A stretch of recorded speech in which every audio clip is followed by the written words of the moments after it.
네, 오늘 동료 리더 교육 드디어 세 번째 시간입니다. 우리 김수 선생님, 화장한 얼굴 되게 오랜만에 봤어요. 어떤 일로 화장을 하고 왔어요? 그랬더니 영상 찍는데 그래도 해야지 하고 막 또 특유의 웃음소리 있잖아. 하하 하고 웃더라고. 네, 오늘 멋진 교육들 준비해 주셨고요. 2015년 17월이었죠, 선생님이죠? 2015년 7월? 2015년 7월 입사할 때 김두율 당시 반장님께서 임 선생님을 뽑은 이유에 대해서 말씀해 주셨어요.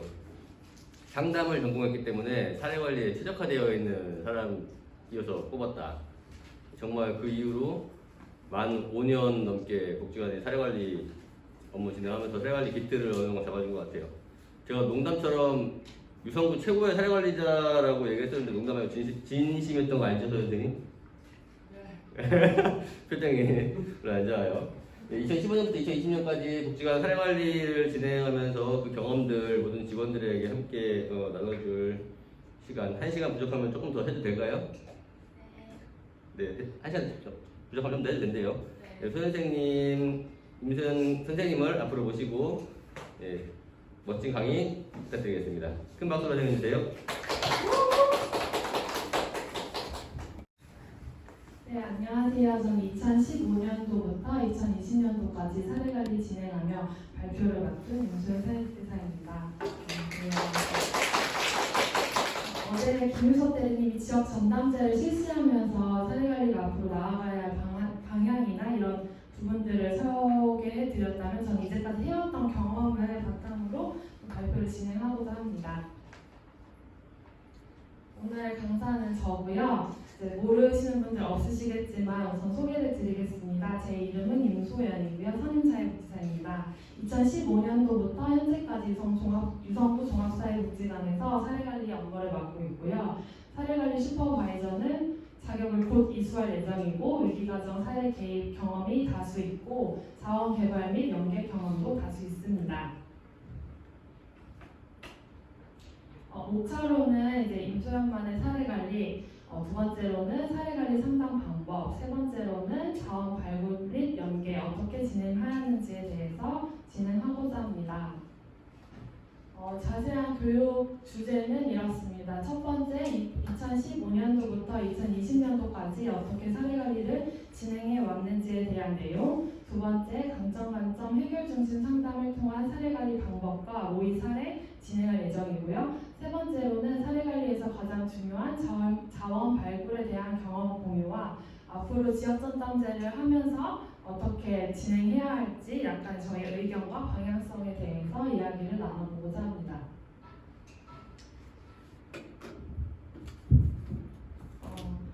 이제 제 이야기를 조금 할 텐데요. 우선 사람이 곧 자원이라는 내용으로 이야기를 해보겠습니다. 사례관리 업무를 비교적 오랫동안 해왔지만 아직도 제가 잘하고 있는지 혹은 내 방법이 맞는지에 대해서 의구심이 많이 듭니다. 교육을 진행하면서도 제가 이렇게 하는 것들이 정답인지 아닌지 확실히 알 수 없기 때문에 의심이 가는 내용들은 믿고 걸러주시면 감사하겠습니다. 이제 부장님이 앞서 소개를 해주셨지만 2015년 입사 이후 처음 맡게 된 업무가 사례관리였습니다. 막막했습니다. 이제까지 사례관리 업무 파일을 찾아보니 이제 전임자들은 5명이 조금 넘었었고 그렇지만 업무를 못 모르는 제가 제가 서류를 보더라도 이제 무슨 일을 했는지 정확히 모를 정도로 이제 엉망진창의 서류들이 많았습니다. 그렇다고 사례관리에 관련된 사례관리 업무를 제대로 알고 있는 슈퍼바이저도 없었습니다.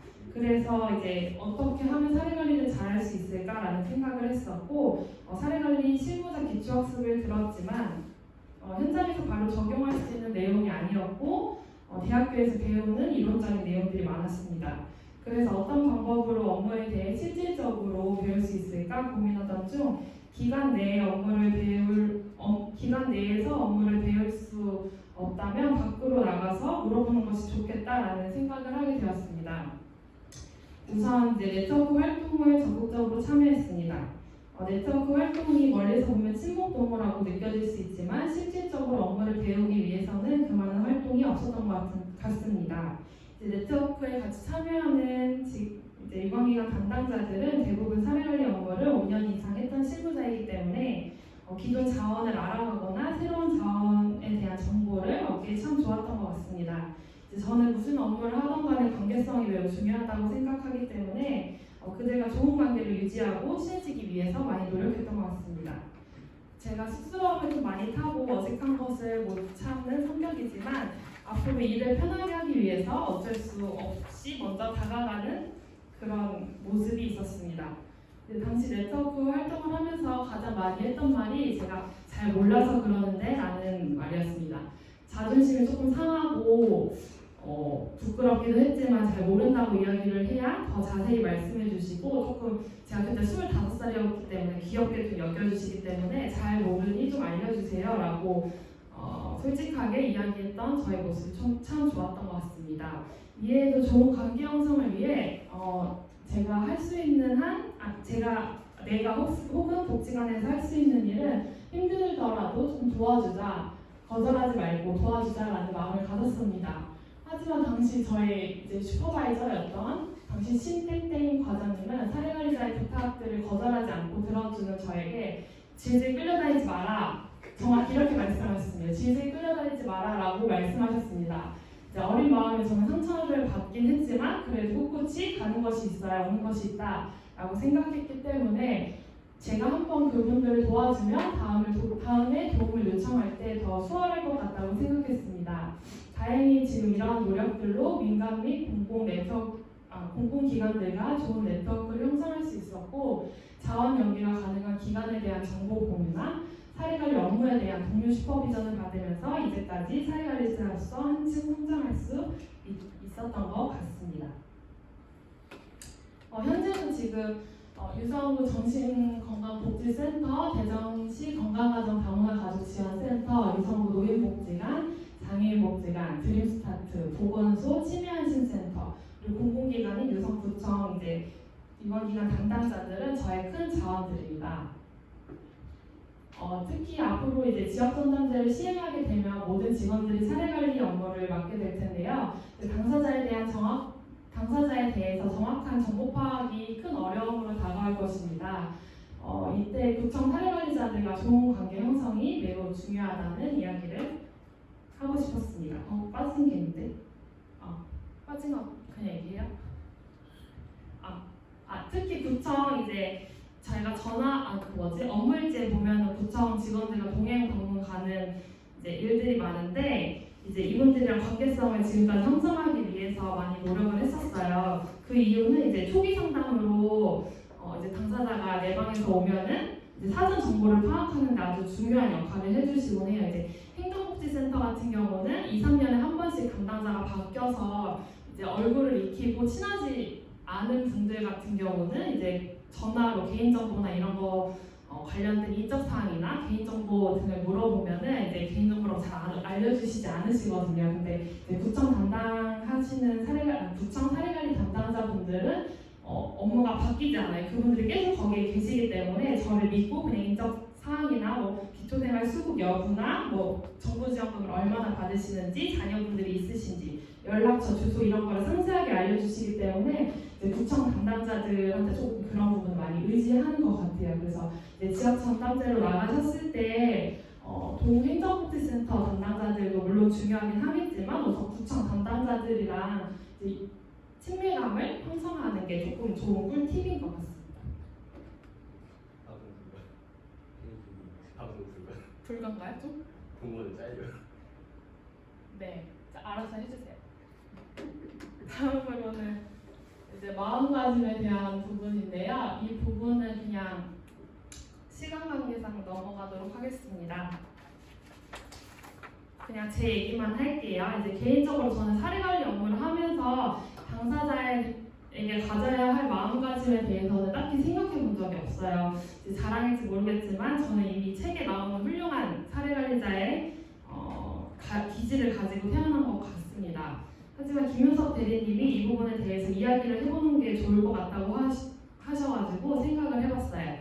기본적으로 사회복지사가 가져야 할 마음가짐과 사례관리 업무를 하면서 가져야 할 마음가짐이 크게 다른 것 같지는 않아요. 하지만 추가적으로 사례관리 업무를 하면서 다른 사업들보다 만나는 사람들을 귀하게 여길 줄 알아야 한다라는 생각이 조금 들었어요. 평소 귀한 사람을 대할 때처럼 내가 만나는 보호 주민들의 의견을 존중하고 수용하고 편견 없이 대해야 한다고 생각했기 때문이에요. 물론 저 또한 이렇게 말은 하지만 편견 없이 그분들을 대한다고 이야기할 순 없지만 이제 그러한 노력이 조금 필요할 것 같습니다. 그리고 사례관리 업무를 하면서의 마음가짐은 아니지만 다른 한 가지 노력해야 할 부분은 자신이 할 수 있는 한 책을 많이 읽는 거라고 생각을 해요. 제가 경험해보지 못한 다양한 삶을 살아온 당사자들을 만나면 책을 통해 간접적으로나마 그들의 삶을 경험함으로써 당사자들의 마음을 좀 더 이해하고 편견 없는 시선으로 바라볼 수 있게 되는 것 같습니다. 또한 사례관리를 하면서 위기가정 공모사업을 많이 신청하게 되는데요. 담당자가 어떻게 당사자가 처한 상황을 잘 풀어내느냐에 따라서 선정 여부가 달라지기 때문에 평소에 좀 글을 쓰고 책을 읽고 이야기하는 것들을 조금 그런 부분들을 좀 노력해 주시면 좋을 것 같습니다.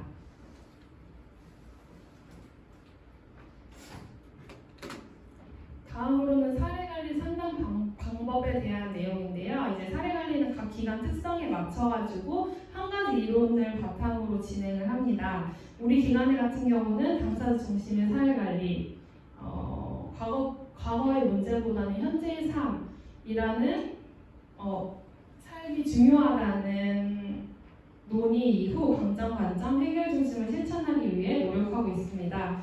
올해부터는 이론에 강한 우리 김효석 대리님이 사례관리를 제대로 공부해보고 관점 이론을 잘 접목시켜서 실천에 옮겨보자 라는 큰 포부를 가졌었지만 코로나19로 인해서 위기가 초반에 저희 팀 되게 바빴잖아요. 위기 과정이 되게 많아지고 코로나 관련해서 신규 사업이 많아지게 되면서 실행에 옮기지는 못했습니다.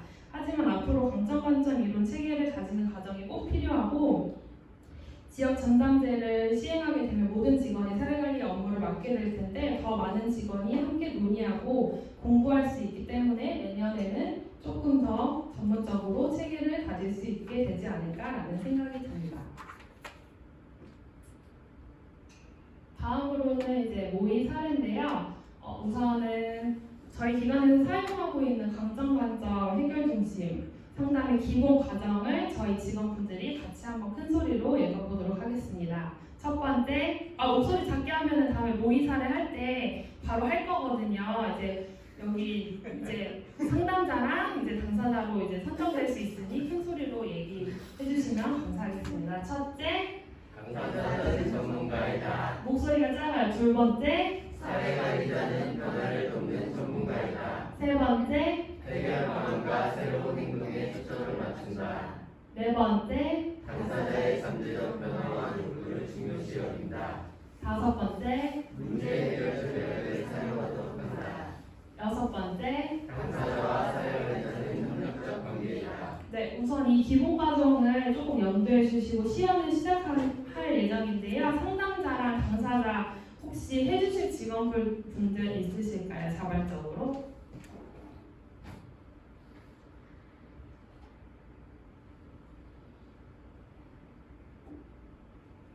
그러면 이제 저희 다 직원들이 전 직원들이 사업팀 직원들이 발표를 하잖아요. 근데 발표를 할 기회가 없으신 분들이 있으세요. 이제 신경호 부장님이랑 신선희 대리님 이따가 시연 상담자랑 이제 당사자 역할로 이제 해주시면 감사할 것 같습니다. 끊었다가 이따가 할게요. 네, 자발적으로 두 분이 나오셔가지고 모의 사례를 진행할 텐데요. 이제 간단하게 사례에 대해서 설명을 드리면요. 이제 본 사례는 건강한 가족 내에서 보호받지 못했던 두 부부가 자녀를 양육하면서 드러나는 어려움이 많은 사례입니다. 실제로 상담에 임하는 당사자는 현재 우울증을 앓고 있으며 남편에 대한 불만이 많은 상황입니다. 남편은 경제적 능력이 부족하고 가정을 책임지려는 의지가 없습니다.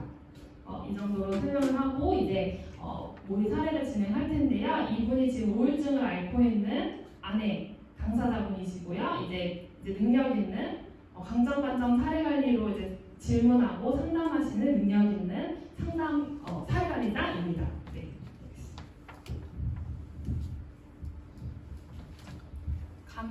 많이 실어주셔야 돼요. 들으시는 분들이. 그래야지 이제 좀 하기 때문에 감정을 많이 좀 실어주세요. 대본을 뭐 하면 되는 거예요? 네.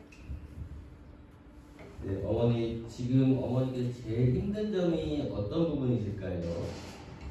지금 다 힘들죠. 뭐 남편도 그렇고 저도 그렇고 일할 수 없어서 돈도 없고 애들은 말도 안 듣고 모두가 저를 괴롭혀서 못 괴롭혀서 안달난 것 같아요. 제 마음 알아주는 사람도 아무도 없어요. 지금 마음 같아서는 모두 다 포기해버리고 싶어요.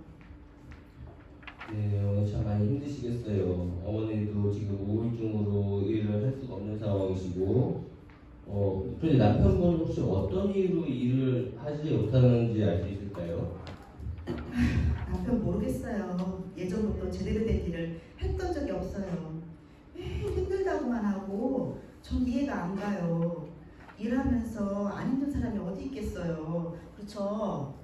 네. 다 참고 버티면서 일하는 건데 그래도 예전에는 애들 분유값이라도 벌려고 나가서 막노동이라도 했는데 요즘은 나가지도 않고 가끔 나가면 안 들어올 때도 많아요. 그런 걸로 저랑 많이 다퉈서 요즘은 이야기도 잘 안 해요. 속이 답답한 것 같아요, 제가. 그렇죠. 부부라면 어려움에 대해서 함께 이야기하고 함께 풀어가야 되는데 어머니께서 정말 답답하시겠어요. 답답하죠. 괜히 결혼해서 이 고생하고 있는 것 같아요. 결혼을 결심했던 제 자신이 원망스럽고 시간을 되돌리고 싶어요. 결혼 당시에는 어머니 어떤 마음으로 결혼을 결심하셨어요? 그때는 그냥 막연히 결혼하면 잘 살 수 있을 줄 알았죠. 저도 돈을 벌고 있었으니까요. 여유롭지는 못했어도 열심히 일해서 아이도 잘 키우고 그렇게 평범하게 살 줄 알았죠. 그렇다면 지금같이 힘든 상황이 시작된 게 얼마나 오래되셨나요? 전까지는 제가 쉬지 않고 일을 했으니까 큰 문제는 없었어요. 제가 아이를 낳고부터 힘들어진 것 같아요. 아이 둘을 연년생으로 낳아 계속 일을 할 수가 없으니 일을 그만두게 되었죠. 제가 일을 그만두면 남편이 그만큼 가정에 책임을 지고 돈을 벌어와야 하는데 안 그러니까요. 돈 없으니까 제가 너무 힘든 거예요. 정신적으로 맨날 며칠 잠도 못 자고 그때는 단순히 스트레스 받아서 잠을 못 잔다고 생각했었는데 참다 너무 힘들어서 병원에 갔더니 글쎄 우울증이라고 하더라고요. 그러셨군요. 어머니 지금까지 이야기를 들어보니까 어머님은 결혼해서 행복한 가정을 꾸리려고 정말 많은 노력을 했던 것 같아요. 그런데 혼자서 아이를 키우느라 일도 하지 못하게 되고 어머니 이렇게 마음의 병까지 생긴 것 같네요. 네, 그렇죠. 남편도 원망스럽고요. 모든 것이 남편이 무능해서 그런 것 같아요. 그런 남편을 믿고 결혼한 제가 원망스럽고요. 어머니 그러면은 남편분에게 이렇게 힘들었던 마음의 이야기들 나눈 적이 있으셨어요? 이야기를 하긴 했었는데 서로 화가 나서 목소리만 커지고 서로 감정만 상했던 것 같아요. 남편은 제가 무슨 이야기만 하려고 하면 또 잔소리한다고 생각해요. 제가 잔소리를 하려고 했던 것은 아닌데 저는 또 그게 기분 나빠 마음 상하고 그러다 보니 별것도 아닌 일에 또 다투고 애들이 아직 어린데 애들 앞에서 싸우는 모습 보여주고 싶지 않거든요. 보고 배운다고 하잖아요. 그래서 요즘은 남편이랑 이야기 자체를 잘 안 하려고 하는 것 같아요. 그렇군요. 어머님 아이들 앞에서 부모님이 싸우는 모습을 보이는 게 싫으신 거고 걱정스러우시죠.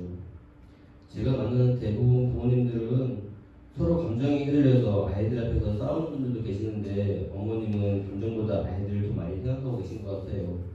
그런 부분에서 어머니는 정말 좋은 엄마인 것 같아요. 당연하다고 생각해요. 애들이 무슨 잘못이 있겠어요. 그리고 첫째가 아주 어렸을 때부터 저희 부부가 자주 싸우는 모습을 봐서 그런지 화가 나거나 뭔가 자기 마음대로 되지 않을 때 물건을 막 집어던지거나 소리 지르고 악을 쓰는 행동을 해요.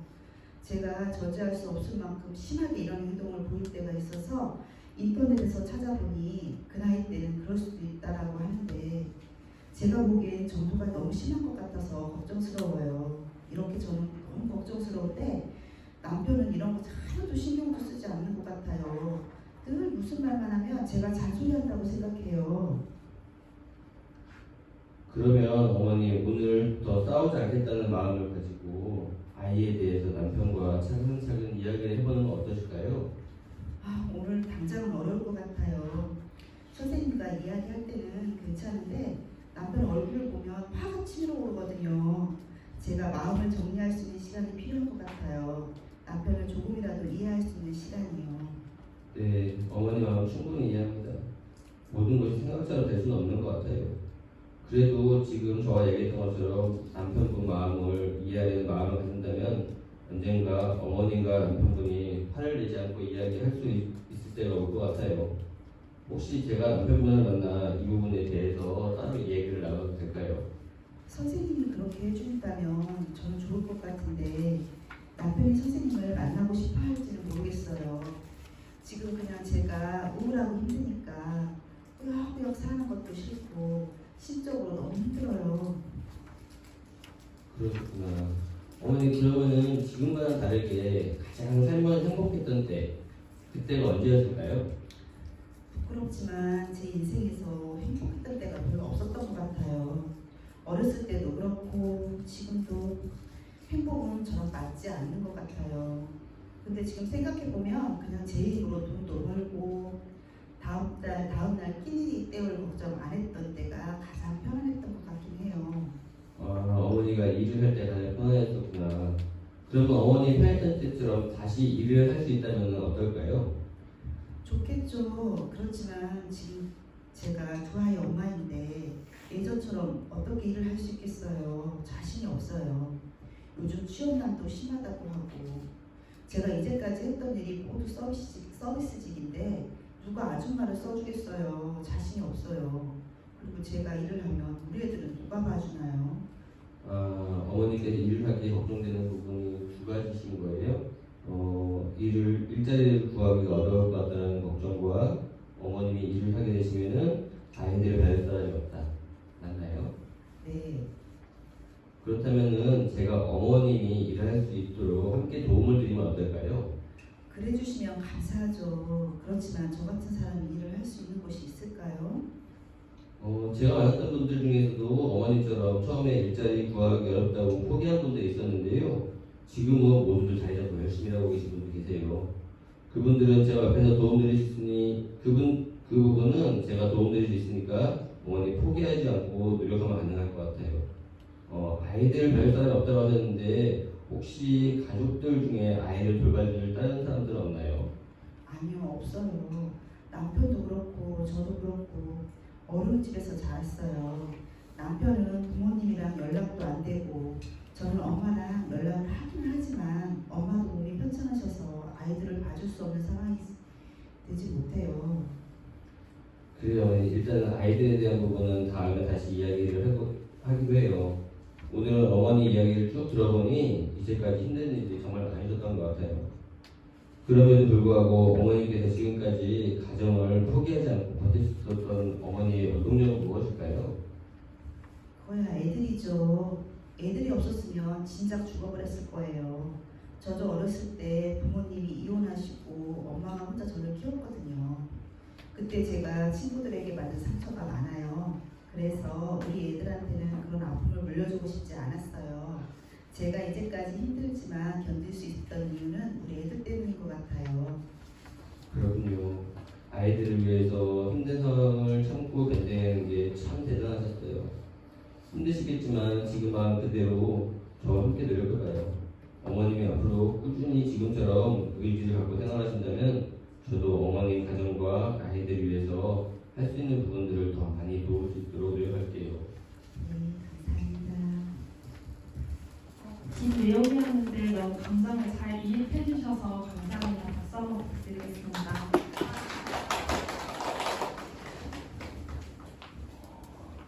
우선은 제가 각색한 거긴 하지만 제가 실제로 만났던 당사자에 대한 이야기고요.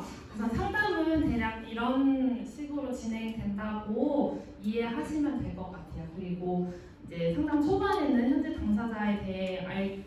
당사자 상황에 대해 알기 위해 많은 질문을 하는 형식으로 진행이 되었고 이제 잘 들으셨으면 들어보면은 아실 것 같긴 한데 열린 질문, 공감하기, 칭찬하기, 요약하기 등 기본적인 상당한 기법을 사용했습니다. 그리고 중간부터 마지막 부분까지는 강점, 관점, 해결 중심에서 사용하는 성공 경험에 대한 질문. 예를 들어 인생을 살면서 가장 행복했던 경험이 언제일까요? 그리고 편안했던 그때처럼 다시 일을 할 수 있다면 어떨까요? 라는 기적 질문. 그럼에도 불구하고 지금까지 가정을 포기하지 않고 버틸 수 있었던 원동력이 뭘까요? 라는 대처 질문을 사용했습니다. 이제 저도 상담하면서 의식적으로 그러한 질문들을 하기 위해 생각하곤 합니다. 하지만 이제 저도 완성된 전문가가 아니기 때문에 더 자연스럽게 질문을 하기란 좀 쉽지 않은 것 같습니다.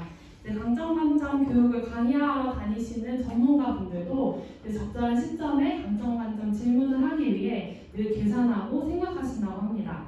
보다 자연스럽게 이러한 질문을 하기 위해서 시연해보고 직원들과 같이 시연해보고 노력하는 과정이 꼭 필요할 것 같습니다. 그리고 또한 이러한 지금 앞에서 본 것 같은 시연을 듣는다고 해서 강점관점을 바로 할 수 있는 것은 아니기 때문에 직원분들은 저런 식으로 상담을 하는구나 정도만 이해해 주시고 앞으로 지역 상담들을 시행하면 모든 직원들이 강점, 관점, 해결 중심 모델로 사례 관리를 진행하게 될 텐데 앞으로 함께 공부하고 실천에 옮기는 교육 과정을 함께 실시하면 좋을 것 같습니다. 다음으로는 이제 마지막 주제인데요. 자원 발굴 및 연계에 관련된 이야기입니다. 다들 알고 계시겠지만 사례 관리에서 가장 중요한 것이 적절한 자원을 적절한 시기에 연계하는 것입니다. 사례 관리를 처음 맡을 때 가장 힘든 점이 자원 개발 및 연계였습니다. 어려운 사람들을 만나고 이야기를 나누고 라포 형성을 하는 것까지는 이제 저희 모든 직원들이 충분히 잘 할 수 있을 것이라고 예상됩니다. 하지만 무에서 유를 창조하는 것과 같은 새로운 자원들을 발굴하고 연계하는 것은 사례관리 5년 차인 저도 막막할 때가 많고 원고를 하면서 가장 많은 시간을 쏟아야 하는 부분인 것 같습니다. 처음 자원 발굴을 할 때 맨땅에 헤딩한다는 느낌이 가장 컸던 것 같습니다. 우선 잘 알려져 있는 재단이나 복지기관들, 예를 들어 TV 광고에서 자주 볼 수 있는 어린이 재단이나 세이브 더 칠드런, 굿네이버스 같은 복지기관을 우선 검색해서 각 기관들에서 하고 있는 사업들에 대해서 정리를 해갔습니다. 그러다 보니 병원비, 생활비, 장학금 등 각각 도움이 필요한 가정이 있을 때 조건에 맞는 자원을 연계해서 지원을 할 수 있었던 것 같습니다. 물론 지원 사업을 신청했지만 탈락되는 경우도 많았습니다. 한 지원 사업을 신청하기 위해 신청 서류부터 상담, 기록, 서류 발급까지 신청 서류가 많은 지원 사업의 경우는 하루 종일 신청서를 작성하느라 시간이 다 지나간 적도 많습니다. 하지만 당사자가 현재 제일 필요한 것이고 실질적으로 어려움을 해소할 수 있는 부분이기 때문에 그만큼 할애하는 시간이 많아서 포기할 수 없는 부분이었던 것 같습니다. 다음으로는 저희 기관에서 현재 이용하고 있는 자원들에 대해 정리를 했고요. 간단하게 설명해 보고자 합니다. 우선 첫 번째로는 어린이재단 다들 아시죠? 이제 저희 기관에 현재 29명의 아동 청소년에게 월 5만 원의 정기 후원금을 지급해주고 있고요. 간헐적으로 학업 및 예체능 특기생을 위해서 연 단위의 장학금을 지원해주고 있습니다. 또한 상시적으로 생계, 의료, 주거로 인한 어려움이 있는 가정의 위기가정 지원 사업을 통해 이제 경제적으로 좀 어려움을 해소할 수 있도록 도움을 주고 있습니다. 세이브 더 칠드런도 마찬가지고요. 추가적으로 좀 어린이재단이랑 다른 부분은 이제 4천만 원 정도의 미디어 지원 사례 지원이 가능하다는 점입니다. 4천만 원이면 되게 큰 금액인데요. 이제 주로 장애를 가진 아이들이나 뭐 이렇게 긴급한 상황에 놓인 아이들이 이제 TV에서 많이 보잖아요. 그런 사업이라고 이제 생각하면 좋을 것 같습니다. 그리고 올해 이제 감사하게도 제가 이번 달에 저 미디어 지원 사례 제가 상담하는 아이 중증장애를 가지고 있는 아이들 치료비를 4천만 원 이렇게 지원받게 된 점 자랑하고 싶었습니다. 그리고 다음 아산복지재단인데요. 여기는 생계의료 주거로 인한 어려움이 있는 가정의 SOS 복지 지원 사업을 진행하고 있고요. 주로 저희는 이제 대부분 이제 유관기관, 복지기관들이 보증금을 지원해주는 기관이 많이 없어요. 근데 아산복지재단 같은 경우는 보증금 지원을 해주고 있다는 점 보시면 될 것 같고, 푸르메 재단은 이제 장애 어린이랑 장애 어린이를 위해서 장애 진단이나 재활 치료비를 지원해주는 재단이고요. 굿네이버스도 이전에 어린이재단이나 세이브 실드런이랑 마찬가지 그런 같은 비슷한 지원을 하고 있고요. 기아대책도 마찬가지입니다. 다음으로는 아름다운 가게인데요. 이제 매년 5월 위기가정 공모 사업을 통해서 생활비를 지원해주고 있고요. 12월 독거노인 가정에 10만 원 상당의 호흡물품을 지원해주고 있습니다. 그 다음으로는 AJ 장학재단인데요. 저소득 가정 청소년들에게 성인이 될 때까지 매달 장학금을 지원해주고 있습니다. 이제 월드비전 같은 경우는 이제 학업 및 예체능 특기생을 위해 연탄이 장학금 지원을 해주고 있고요. 에트리도 마찬가지고 KTNG 복지재단도 마찬가지고 YWCA도 마찬가지입니다. 저희는 이제 지금까지 나온 이제 복지 자원들을 이제 활용해서 위기가정 긴급 지원을 진행을 하고 있습니다. 후에 이제 지역별로 추가적으로 궁금하신 사항이 있으면 이야기해 주시고 지역 전담대를 실시하면 모든 직원이 사례 관리를 하게 될 텐데, 자원 연계가 필요할 때 다시 저한테 말씀을 해주시면은 지원 신청 방법이나 지원 자격이나 조건들을 자세하게 알려드리도록 하겠습니다.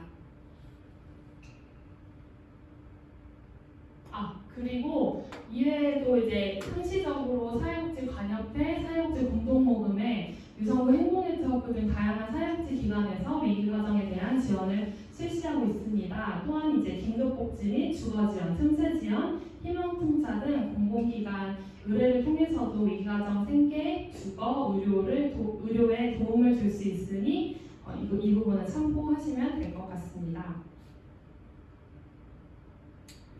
네, 앞서 이야기한 자원의 경우 이제까지 복지관에서 연계되었던 자원입니다. 하지만 지역 전담대를 시행하게 되면 복지기관 자원이 아닌 이제 그 지역 내에 있는 자원을 발굴하는 과정이 필요하다고 생각합니다.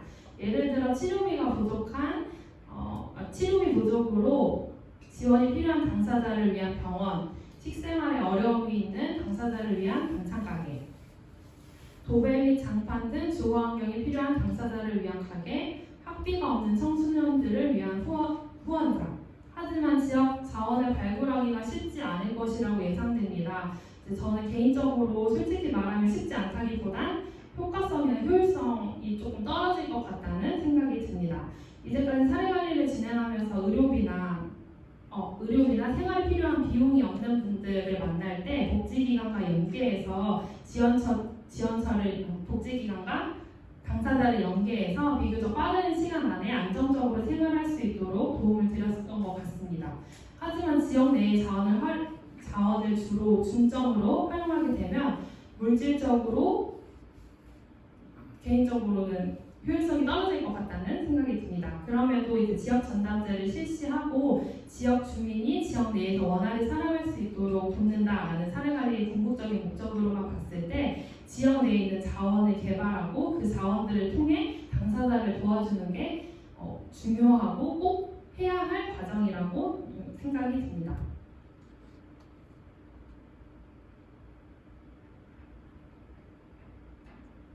마지막으로 지역자원 연계 성공 사례에 대해서 발표를 하겠습니다.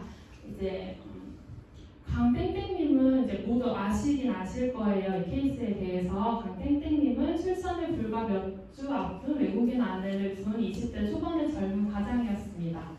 당장 다음날 먹을 식비조차 없어 경제적으로 어려웠던 상황이었고 외국 국적을 가진 아내이기 때문에 정부에서 출산비를 지원받을 수 없어 막막한 상황입니다. 어린 부부는 매일 눈물로 지내다 복지관 사회관리자를 만나게 되었습니다. 당시 부부 상황을 조금 설명을 드릴게요.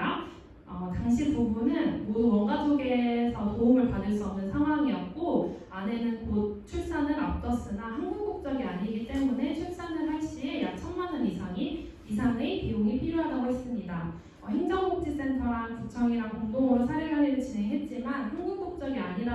경우에도 출산 비용에 대한 어떠한 정부 지원도 받을 수 없었습니다. 이제 고민하던 중 법인 내에 있는 미혼모자 시설 사무원 원장님께 도움을 요청하였고 원장님은 사무원에서 이용하는 산부인과를 연계해 주었습니다.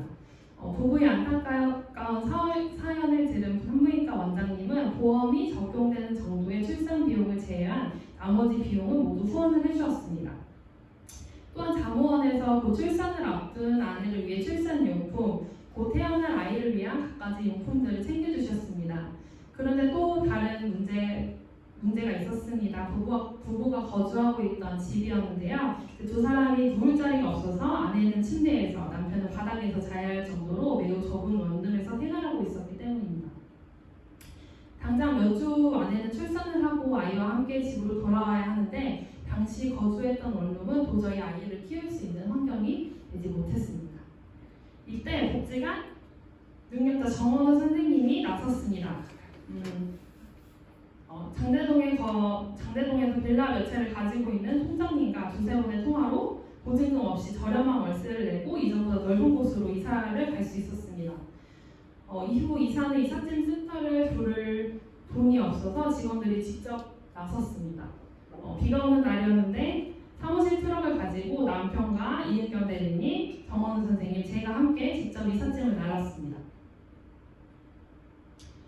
그리고 정리수납 봉사자분들과 함께 점검적인 정리정돈을 한 뒤 깨끗한 집에서 아이와 아내를 맞이할 수 있었습니다. 이후 유관기관에 이제 저희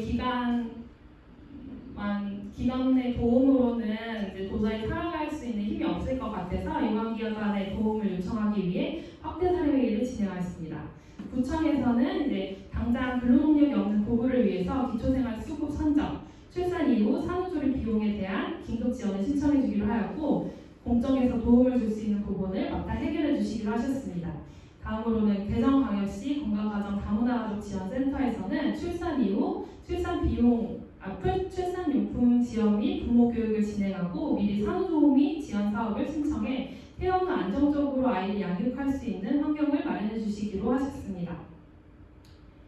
또한 부부 가정의 정리수납 봉사활동을 가셨던 봉사자 한 분이 이제 정기적으로 방문하여 아이 양육을 도와주고 싶다라고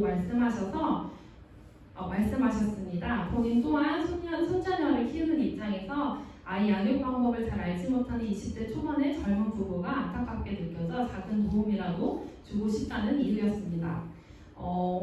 현재 지금 이 부부는 지속적인 갈등으로 인해서 이혼 위기도 여러 번 겪었습니다. 이제 여느 평범한 가족처럼 잘 살고 있다라고 말씀드릴 수는 없지만 그래도 지역 내에서 생활하며 가정을 해체시키지 않으려 열심히 살아가고 있습니다. 이렇게 현재까지 이 부부의 가정이 이루어지기 위해서 다양한 공공 및 민간기관 담당자들, 출산 비용을 흔쾌히 내준 산부인과 원장님, 보증금 없이 집을 마련해준 집주인분, 집 정리정돈을 도와주던 봉사자분들, 현재까지도 정기적으로 방문하여 아이를 돌봐주고 있는 지역 봉사자분들까지 지역에 도움이 없었더라면 가정은 아마 해체되지 않았을까 싶습니다. 이만큼 지역 자원을 연계하여 지역 내에서 생활하게 만드는 것이 사례관리의 가장 이상적인 목표인 것 같습니다.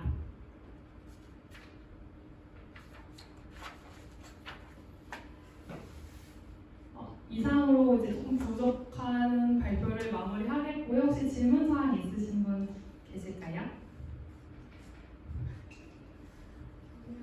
네, 그러면 이상으로 발표를 마치겠습니다. 감사합니다.